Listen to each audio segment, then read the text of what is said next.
Washington, keeping with his tradition of using his power to help political allies, President Donald Trump has pardoned former advisor Stephen Bannon, who's awaiting trial in Manhattan on fraud charges tied to a border wall fundraising effort.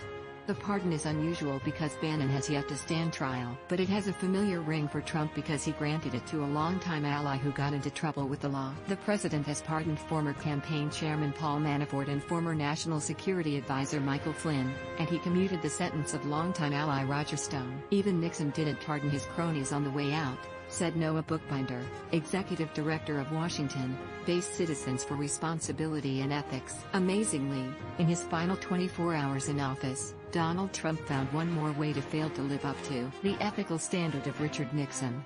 Bannon was one of 4 people accused last summer of defrauding hundreds of thousands of donors in the We Build the Wall GoFundMe crowdfunding campaign to finance one of Trump's signature goals. Federal prosecutors in Manhattan say the campaign raised more than $25 million. Instead of using the money on construction as advertised, the campaign secretly routed hundreds of thousands of dollars to Bannon and 3 accomplices, according to federal prosecutors.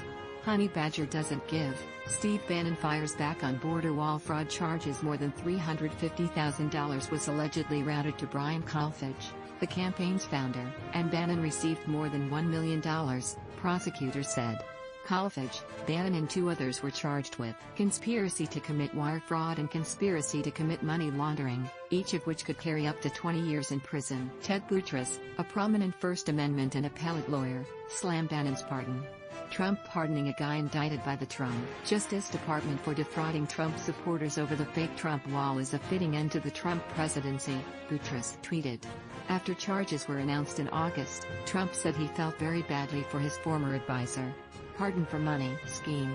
DOJ reviewing secret pardon bribery scheme targeting White House officials. Before his last day in office, Trump had granted clemency to more than 90 people, including allies and former aides involved in the investigation of Russian election interference during the 2016 election. That group includes Paul Manafort, a Trump campaign manager in 2016 who was convicted of defrauding banks; George Papadopoulos, a former campaign aide who admitted lying to the FBI; and Michael Flynn, a retired Army general who pleaded guilty to lying to the FBI about his contacts with Russian officials. Trump commuted the sentence of longtime political advisor Roger Stone just days before he was set to report to prison, after being convicted of lying to Congress and obstructing the Russia investigation led by special counsel Robert Mueller.